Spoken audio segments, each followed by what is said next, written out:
Hello friends, Melanie here with the Astro Weather of the week. We are in Pisces now, coming towards mid-Pisces. March 1st starts mid-Pisces till about March 8th, and this week it will be also building up to the Virgo Pisces, Virgo, mid-Pisces full moon on March the 7th. So this is a quick video here for the energies of the week, and this week is still relatively calm. I said before, and you might have read it or heard it otherwise, March is the most astro eventful month of the year, and I'll do a special video about that. You probably already are aware that Saturn enters Pisces, so that will be on March the 7th, just after the Virgo Pisces full moon. This week is the last week of Saturn in Aquarius, where it's been since the spring equinox 2020, almost 3 years. So this would be a wonderful time to review these experiences, lessons, and takeaways, as you say, of Saturn in Aquarius. What happened for you regarding your place in society, in social systems, with friends, groups, and your experience with and take on humanity and the evolution that humanity is currently in. Saturn often brings lessons that are not so easy to take at the moment, but in the long run really helpful. So anything that had to do with fear, separation, and limitations, restrictions, protection versus and freedom, which is also a notion of Aquarius, falls in that category of Saturn Aquarius. More about that in separate video, as I said, right? But this is a transition week for Saturn, and we probably already feel some have some themes coming in from the transition cusp from Aquarius to Pisces, which has a lot to do with resonance, synergies, the energies in the field of within people, but also overall climate, atmosphere, weather is very Aquarius Pisces. So what is your what comes really up for you to evaluate, to look into what works well, what doesn't work, what needs work, what needs attending to or improvement, or actually a downsizing, or letting go of patterns that don't work anymore. If it comes to, for example, atmosphere and resonance with people. So with some people, it's just there is not much resonance there. Yes, you can always meet them with love, but you can't make somebody be your friend, for example, right? Or friends and groups trying to change the energy that is developing between them. You can't really affect that so much with your will. You can only affect it with your own vibration. And so raising the vibration will be a big one with Saturn in Pisces, and also how important our atmosphere is, also the earth atmosphere, the weather, the climate, and all these things. More about that soon, as I said. And what else is going on this week? There's again no planets currently retrograde since mid-January until end of April. So things can manifest faster and more outwardly. And it is not so much about processing things, but actually expression and manifestation, as I said. Now, March 1st and 3rd are Venus days. On March 1st, Venus now is in Aries, will align with Jupiter. And on March 3rd with Chiron. And Jupiter and Chiron will align on March 11th. So this, you probably already saw that in the evening sky last week, beautifully showing up the moon in Aries, Venus, moon, Jupiter, Chiron wasn't visible, and Venus. And now Venus is catching up, getting closer to Jupiter, will line up, will pass Jupiter, and then 2 days later, Chiron. So lots of Aries energy, and Venus is in this case the change agent, right? Or the faster moving planet that actually brings things to our attention or into our heart, I should say. Venus also rules the heart chakra, and in Aries, that is a love that is pretty fierce and authentic and direct and showing up as ourselves authentically, but also showing up for ourselves. Self-love is where it all starts, and that can be a really important piece, says Jupiter, and we can grow from it, and things can get more beneficial, and healing can happen from there. We can be also more generous, says Jupiter, when we're truly in self-love and experience ourselves in abundance. And love is abundance. There's no shortage, there's no scarcity when it comes to love. It can always be generated in the moment and spontaneously. So healing comes also from new beginnings, says Aries. And there have been a lot of wounds, also says Chiron in Aries, right? Lots of wounds have happened since Chiron's been in Aries, 2019 till 2027. So lots of vulnerability when it comes to all this battlefield on so many places and stages where war has been waged. And now for lots of people that literally means a matter of survival. It could be economically, especially, right? When all of a sudden your source of income is not there anymore, everything gets super expensive, or literally you're in a war zone, or literally in your earthquake zone. So what helps really when you are a survivor and you have to start from scratch? What really helps there? What's with spontaneous support? What's with showing up for one another? And all these things come up, and of course the matter of survival or also fresh beginnings on a positive note can be an emotional thing. So that all depends on how you relate to Aries and where Aries shows up in your life. So this is quite an Aries emphasized week, even though the sun is already in Pisces, and also on March 2nd, Mercury will go into Pisces. This time really short, only till March 18th. Let me double check. Yes, 18th. Mercury is only 16 days in Pisces. That's kind of the record of short time in a zodiac sign, because Mercury is currently moving the fastest between retrograde phases.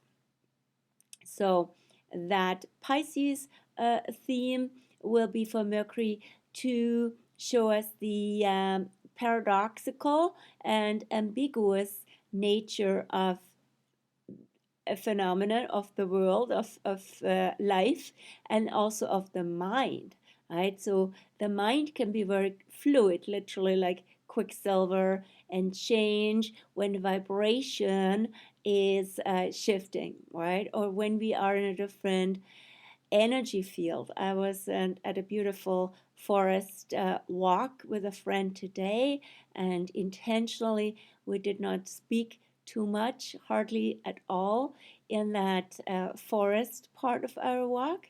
and that was beautiful for a full immersion, and it is refreshing, regenerating the mind, and you're much more present, and the mind can also relax, and it's always really great and important, and you don't have to go to sleep for that. It's like a meditation in motion while taking in wonderful negative ions and otherwise wonderful um, air, and yeah, beautiful energetic cocktail of nature, and with all your senses when you're in a forest. The Mercury in Pisces energy, I wrote an article for that already about fluidity, ambiguity, and also letting the mind morph and be inspired, be mused, right? What is mm, what inspires your creativity? How can you be open, relax, let go of certain fixed ideas you might have cultivated under Mercury in Aquarius, and tune into a better vibration? Then finally, that's already the last part today. It will be a quick one. Finally, about the lunar phase. So the moon is now waxing since the cuspy Pisces new moon on the 19th or 20th, for most of the world, 20th of February, and building up, as I said, to the Virgo Pisces full moon on the 7th of March. And the waxing moon is now in Gemini, will go into Cancer. Let me double check when that exactly is. So the moon goes into Cancer tomorrow evening at 6:40 p.m. 6:40 Pacific, and then in Cancer for all day Wednesday the 1st, and Thursday the 2nd. And then in the morning of Friday the 3rd, the moon enters Leo, and the moon will be over the weekend in Leo until Sunday evening, and from then on in Virgo, building up to the Virgo Pisces full moon on the 7th. So this is a phase now where we're tuning from so much thinking and mental nourishment in a way, right? So with moon in Gemini, lots of information, lots of communication still going on, to feeling, to belonging, to a sense of care and nurturing. And that can also, it can bring out the whole spectrum of our feelings, especially since we're in Pisces, and this very watery, very emotional phase with the moon in Cancer, the sun in Pisces, as I said on Wednesday, Thursday. And then from the and also since the moon is waxing, so that's the energy is always building. And likewise, when the moon will be in Leo on Friday, Saturday till Sunday evening, can be a very passionate energy, can be also the Leo Pisces combination is also very creative and imaginative. Would be wonderful to either create music, do dance, and or anything artistic. Would be wonderful to do with Leo Pisces combination. And also again, self-love, creativity, and at the same time being inspired, flowing, connected with people, celebrating, joy. All of that is very Leo in combination with Pisces. Colorful, right? And on the 6th, the moon, on the 5th, the Sunday evening, the moon will be then in Virgo, also on Monday still, and Tuesday the full moon, as I said. So that brings more prudence, more modesty, more analysis, more sorting out what's been going on and how certain things work or don't work, being more rational and being more clear and practical, right? Dealing with practicalities, being not just in a fantasy, in a dream, in a non-tangible zone of Pisces, but also bringing our connectedness to the universe into this planet, into this life, where we can be of service and where we can really help with our gifts. So, and it's also a beautiful time with the Virgo Pisces full moon energy to be in our sacred feminine, sacred masculine, anything that attunes us to our higher self and brings us back to alignment, wellness on all levels, wellness and wholeness, and self-sufficiency. But that doesn't mean we're separating ourselves from the connectedness with all. It may bring that up, but again, it's themes of being in the world, being connected with everybody, being in life, but also not being not of the world, right? Not being attached to all these phenomena, not being attached also to all the issues and problems, and being rather in the flow and allowing things to come our way, allowing gifts to come into our lives, being also receptive and balancing a beingness and doing.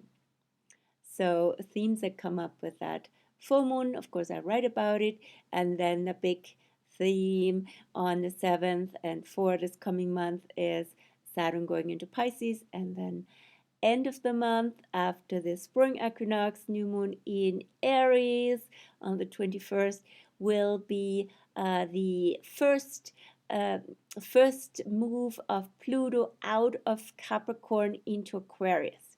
The first shift, that it's a transition year. 2023 and 2024 are transition years when Pluto goes into, out of, into out of, and finally into Aquarius. So yeah, doesn't happen all at once, as some media or some posts will have it. Oh, finally Pluto is all out of Capricorn. No, it's like it's a dancing back and forth. But eventually from November 16th, I believe, 2024, Pluto will be fully in Aquarius. So no rush. It's yeah, big time transition now. More about that, of course, as we progress. And I close here. It's been a little shorter one, and this time I'd like to, since I have the cards here, also bring in a card. Why not? Transformation card.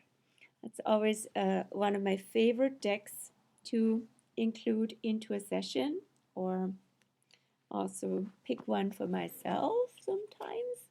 So these cards are blessings for transformation and also for transitions in life. Pisces is so much about transitioning out of the old cycle into fresh beginnings with spring, with the equinox. So let's bring in a blessing even at this transition from February into March. Okay, shuffling the cards. There we go.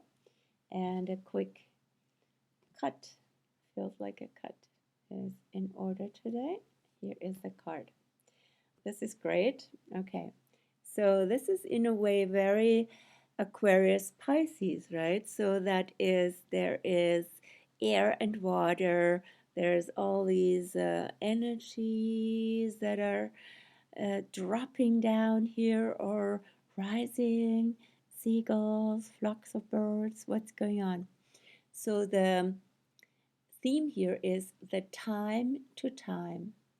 I give time to time and allow myself to dream.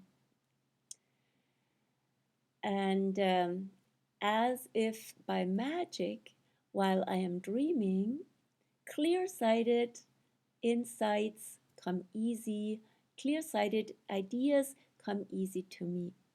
So this is a great connection between Aquarius, which is a more the mental plane and the ideas, and Pisces, the dream space, and stepping out of our routines and allowing ourselves to dream.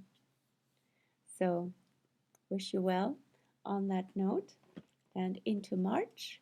So, I see you again next week, if not in person or otherwise online.